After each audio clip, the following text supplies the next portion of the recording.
이제 하나님의 말씀을 봉독하겠습니다.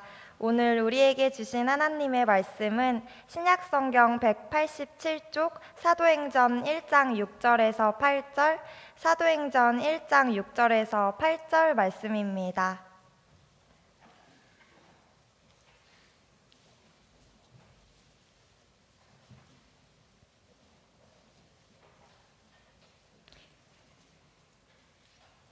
이제 말씀을 봉독합니다. 하나님의 말씀을 경청하시기 바랍니다.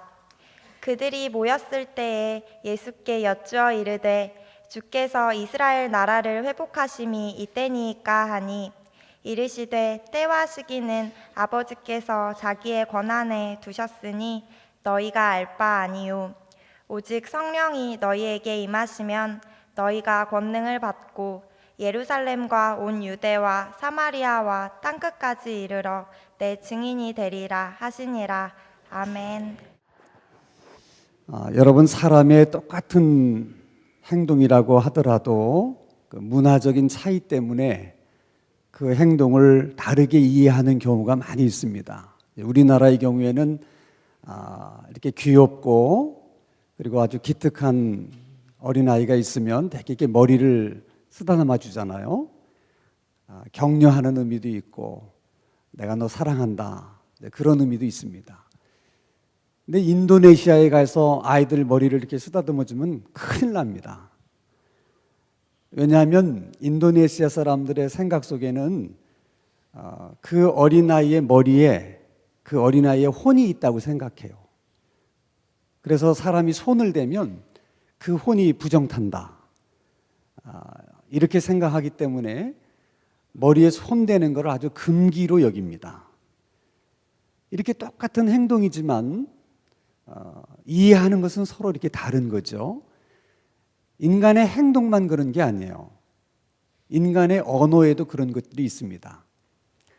예를 들어서 북한 사람들은 괜찮습니다, 사양하는 의미로 하는 말이 이렇습니다 이렇게 얘기를 해요. 근데 우리들이 듣기에는 상대방을 굉장히 무시하는 것 같이 그 말을 그렇게 우리가 받아들이게 되는 겁니다. 같은 말이라도 이렇게 다르게 이해하는 것이죠. 그런 단어들이 성경에도 있습니다, 여러분. 대표적인 것이 형통이라고 하는 단어예요. 우리가 형통 그러면 우리 생각에는 그저 내가 원하는 대로 그리고 내가 생각하는 대로 일이 술술술술 풀려나가는 것을 우리는 형통이라고 생각하는데, 하나님께서 말씀하시는 형통은 하나님의 생각대로 모든 일이 이렇게 진행되어 나가는 것을 형통이라고 말씀을 하세요. 그래서 창세기 39장에 보면 여러분 잘 아는 요셉의 이야기가 나오는데, 요셉이 누명을 쓰고 감옥에 갇히게 됩니다. 그런데 하나님은 감옥에 갇힌 요셉을 보고 뭐라고 말씀하시냐면, 하나님이 요셉과 함께 하심으로 요셉이 범사에 형통했다 그렇게 말씀하십니다. 아니, 형통하려면 누명을 쓰지 말아야지 그게 형통이지. 그리고 누명을 썼더라도 감옥에는 들어가지 않아야 형통이지. 어떻게 감옥에 들어간 것이 형통일 수 있습니까? 그러나 하나님의 관점에서 보면 지금 모든 일이 하나님의 뜻대로 생각대로 진행되고 있기 때문에 형통이에요. 얼마 지나지 않아서 바로 왕을 섬겼던 떡 맡은 관원, 술 맡은 관원이 요셉이 갇혀있는 감옥에 들어오게 됩니다. 그들이 꿈을 꾸고 요셉이 그 꿈을 해몽해주고, 그것이 또 인연이 돼서 바로 왕의 꿈을 해몽해주고, 그래서 결국 요셉이 애굽의 총리가 되는 거예요.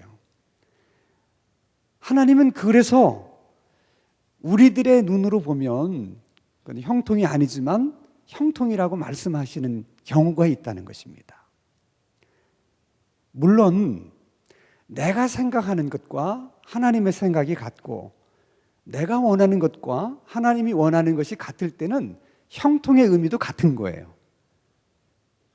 그러나 하나님이 원하는 것과 내가 원하는 것이 다를 때, 내 생각과 하나님의 생각이 다를 때는 한쪽이 형통이면 한쪽은 자연스럽게 불통입니다. 그래서 여러분, 형통이라고 하는 것에 대한 우리의 개념이 바뀌질 않으면 신앙이 성장하기도 어렵지만은 우리 삶이 바뀌지는 않아요. 그런 단어가 또 하나 있습니다. 그것은 하나님의 나라, 그리고 천국이라고 하는 단어예요. 우리는 하나님의 나라, 천국 그러면 우리의 머릿속에는 항상 천당이 있어요. 하나님을 믿는 사람들이 죽어서 가게 되는 하늘나라. 물론 성경에서 천당을 전혀 말하지 않는 것은 아닙니다. 그러나 우리들의 문제는 성경에서 말하는 모든 하나님의 나라 천국을 항상 천당이라고만 생각한다는 거예요. 특별히 사복음서에서 말하는 하나님의 나라 천국은 우리가 생각하는 천당이 아니에요. 그것은 하나님이 다스리는 나라, 하나님께서 지배하시는 나라, 하나님께서 통치하시는 나라를 말씀하고 있는 것입니다. 그렇기 때문에 하나님의 나라에 대한 우리의 개념이 바뀌지 않는 한 우리들의 삶도 바뀌지 않고 오히려 예수 믿는 사람들이 세상 사람들보다 더 속이 좁고 이기적인 사람들이 될 가능성이 많이 있는 것입니다. 인간의 몸을 입고 이 세상에 오신 예수님께서 공생애를 시작하시면서 첫 번째로 던졌던 메시지는 회개하라, 하나님의 나라가 가까이 왔느니라 하는 메시지였습니다. 그때 하나님의 나라가 가까이 왔다는 것은 천당이 가까이 왔다는 말이 아니에요. 하나님의 통치가, 하나님의 다스림이, 하나님의 지배가 가까이 왔다라고 말씀하시는 것입니다. 예수님은 공생의 3년 동안 많은 하나님의 말씀을 가르치셨어요. 근데 대부분은 비유로 말씀을 가르치십니다. 그리고 그 비유의 핵심은 다 하나님의 나라에 관한 것들이에요. 그 하나님의 나라야 그 말씀을 가르치시다가 결국 십자가에 못 박혀 죽으시고 3일 만에 부활하셨습니다. 부활하신 예수님은 40일 동안 이 땅에 머무시다가 그리고 하늘로 승천해 가셨습니다. 그 40일 동안 예수님은 이 땅에서 뭘 하고 계셨을까? 사도행전 1장의 말씀을 보면 제자들에게 하나님의 나라의 일을 가르치시고 말씀하셨다. 그렇게 말씀하고 있습니다. 3년 동안을 제자들에게 하나님의 말씀을 가르쳤는데 그것도 부족하셔서 부활하신 예수님이 40일 동안을 이 땅에 머무시면서 또 제자들에게 하나님의 나라에 대해서 가르치셨다는 거예요. 일종의 특별 과외를 시킨 거예요. 얼마나 하나님의 나라에 대해서 예수님이 중요하게 생각하셨으면 제자들에게 그렇게 가르치셨겠습니까? 예수님은 하나님의 나라로 시작해서 하나님의 나라로 끝내신 분이에요. 그렇게 예수님은 하나님의 나라를 중요하게 생각하셨습니다. 근데 예수님의 제자들은 전혀 그렇지가 않았어요. 이제 예수님께서 막 승천하시려고 하는 그 자리에서 제자들이 또 이렇게 예수님에게 묻습니다. 주님, 이스라엘 나라가 회복됨이 이때입니까? 그들의 관심은 이스라엘이 로마로부터 독립하는 거, 다윗의 시대처럼 자기 나라가 강한 나라가 되는 것, 오직 관심이 거기에만 있었어요. 예수님은 그들을 위해서 십자가에 못 박혀 죽으셨고 그들을 위해서 3일 만에 부활하셨지만 그들의 관심은 전혀 바뀌지가 않았습니다. 여러분, 이렇게 사람이 바뀐다는 것이 그렇게 힘들고 어려운 거예요. 정말 징그럽게 안 바뀌는 게 사람이에요. 예수님이 그렇게 제자들을 가르쳤는데도 안 바뀌잖아요. 그걸 여러분들이 어떻게 바꾸겠어? 그런데 여러분, 그렇게 안 바뀌던 예수님의 제자들이 어떻게 바뀌게 됩니까? 누가 그런 제자들을 바꾸어 놓으셨습니까? 성령님입니다. 성령님이 오셔서 그런 제자들을 바꾸어 놓으시는 거예요. 지금도 마찬가지 여러분. 우리 눈으로 보면 절대로 안 바뀔 사람 같아. 그래서 정말 절망이 될 때가 있어요. 우리는 바꿀 수 없습니다. 그런 우리의 생각이 어쩌면 맞을 수 있어요. 그렇지만 그런 사람도 성령님이 오셔서 역사하시면 제자들이 바뀐 것처럼 바뀌게 될 줄로 믿습니다. 제자들의 질문에 대해서 예수님은 이렇게 얘기합니다. 이스라엘이 언제 회복되느냐?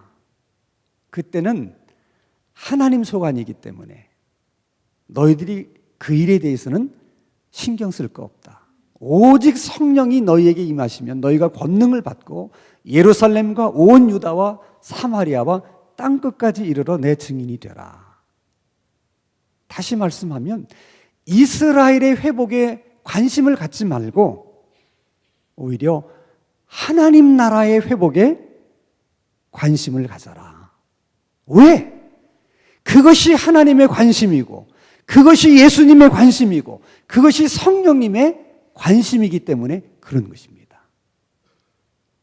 하나님의 통치와 다스림이 예루살렘으로부터 시작돼서 유다와 사마리아와 땅끝까지 확대될 수 있도록 너희들이 그 일을 해라.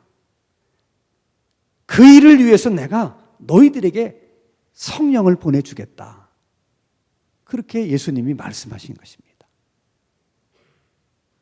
자, 여러분, 하나님의 아들이신 예수님이 인간의 몸을 입고 이 땅에 왜 오셨습니까? 우리를 구원하시려고. 그 하나님의 아들이 왜 십자가에 못 박혀 죽으시고 3일 만에 다시 살아나셨습니까? 우리를 구원하시려고. 그러면 왜 하나님은 우리를 그렇게 구원하시려고 하는 겁니까? 왜? 무엇 때문에 우리를 구원하시려고 하시는 거예요? 사랑하시기 때문에. 그것은 우리를 구원하시는 하나님의 동기지, 우리를 구원하시는 하나님의 목적이 아닙니다. 우리를 구원하시는 하나님의 목적은 우리를 구원하셔서 우리를 다스리시고 우리를 지배하시고 우리를 통치하시기 위해서 우리를 구원하시는 거예요.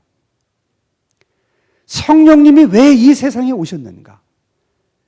그 성령님이 왜 우리 안에 들어오셔서 우리 안에 거하시는 것일까? 우리를 다스리시고 우리를 지배하시고 우리를 통치하시기 위해서 그러신 것입니다. 우리뿐만 아니라 성령님은 이 땅에 사는 모든 사람들을 다 다스리고 통치하고 지배하시기 위해서 이 세상에 오신 거예요. 그러므로 여러분, 우리가 그 성령님의 통치나 다스림을 받지 않으면 아무리 우리가 오랜 시간 동안 교회를 다니고 신앙생활을 해도 절대로 우리의 삶은 바뀌지 않습니다. 바뀔 수가 없는 거예요. 진정한 변화란 주인이 바뀌어야 됩니다. 그리고 바뀐 주인의 지배와 다스림과 통치를 받을 때만 변화가 있는 거예요. 그래서 우리는 늘 기도해야 됩니다. 성령님, 나를 다스려 주시고, 나를 통치해 주시고, 나를 지배해 주십시오. 늘 그렇게 기도할 뿐만 아니라 그 성령님을 매사에 의식하려고 해야 돼요. 우리가 성령님을 의식하지 않는데 어떻게 성령님의 다스림을 받을 수 있겠습니까? 매사에 모든 일을 할 때마다 성령님을 의식하면서 성령님 이렇게 해도 되는 겁니까? 묻기도 하고 성령님이 내게 뭐라고 말씀하시는지를 들으려고 우리가 예민하게 귀를 열어서 들어보려고 하기도 하고, 그러면 여러분, 성령님은 우리를 다스리시고 지배하시기 위해서 우리 안에 거하시는 것이기 때문에 우리가 그럴 마음만 있으면, 그런 지배를 받기 위해서 성령님께 아주 예민한 감각으로 의식하려고 하면 반드시 하나님, 우리 안에 계신 성령님은 말씀하십니다. 그리고 인도하십니다.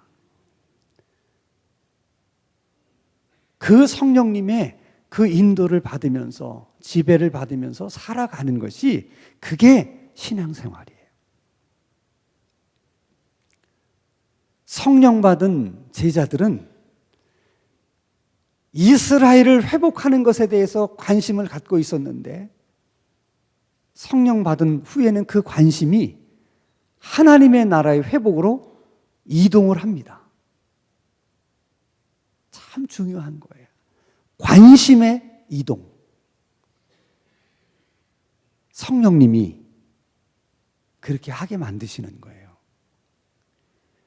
정말 우리 안에 성령님이 거하신다면 우리의 관심도 내가 아니라 우리로, 우리 교회가 아니라 열방으로 우리의 관심이 이동되어야 합니다.